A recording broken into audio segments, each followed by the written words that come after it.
Pembangkit listrik generator adalah suatu perangkat yang berfungsi untuk mengubah energi mekanik menjadi energi listrik.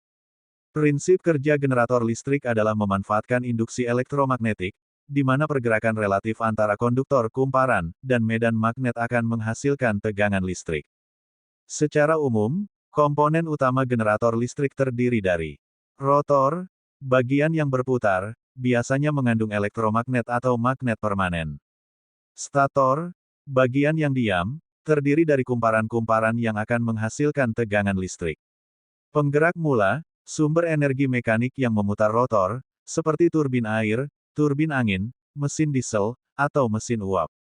Ketika rotor diputar oleh penggerak mula, maka akan terjadi perubahan fluks magnetik pada kumparan stator. Perubahan fluks magnetik ini akan menginduksikan tegangan listrik pada kumparan stator sesuai dengan hukum Faraday.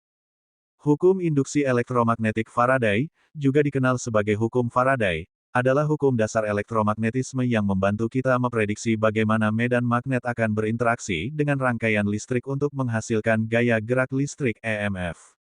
Fenomena ini dikenal sebagai induksi elektromagnetik. Michael Faraday mengemukakan hukum induksi elektromagnetik pada tahun 1831. Hukum Faraday atau hukum induksi elektromagnetik merupakan pengamatan atau hasil percobaan yang dilakukan oleh Faraday. Dia melakukan 3 percobaan utama untuk menemukan fenomena induksi elektromagnetik. Adapun kelebihan dan kekurangan pada alat yang kami buat adalah: kelebihan 1. Alat ini memungkinkan desain sistem pembangkit listrik yang lebih fleksibel, dengan menyesuaikan tegangan sesuai kebutuhan. 2. Alat yang kami buat relatif sederhana dan mudah dirawat, sehingga meningkatkan keandalan sistem. 3. Tidak memerlukan banyak energi untuk menghasilkan lampu yang terang karena menggunakan transformator sebagai pengingat tegangannya. Adapun kekurangannya yaitu: 1. Biaya yang dikeluarkan cenderung lebih mahal.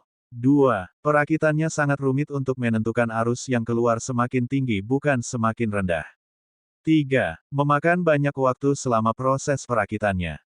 Kesimpulan: dari percobaan yang telah dilakukan dapat disimpulkan bahwa tegangan induksi akan dibangkitkan apabila terdapat perubahan fluks magnet, hukum Faraday, dan apabila tegangan induksi tersebut muncul pada sebuah sirkuit tertutup, maka terdapat arus induksi yang arah alirnya adalah sedemikian sehingga fluks magnet yang dihasilkannya selalu melawan perubahan fluks magnet penghasilnya. Berdasarkan percobaan yang telah dilakukan dapat disimpulkan jika semakin banyak lilitan, maka arus induksi akan semakin besar, begitupun sebaliknya. Saran: adapun saran yang dapat penulis berikan untuk percobaan selanjutnya agar dapat 1. Menggunakan lilitan yang banyak agar mendukung aliran listrik yang semakin terang untuk lampu LED. 2. Menggerakkan besi dengan kencang agar lampu menyala dengan terang.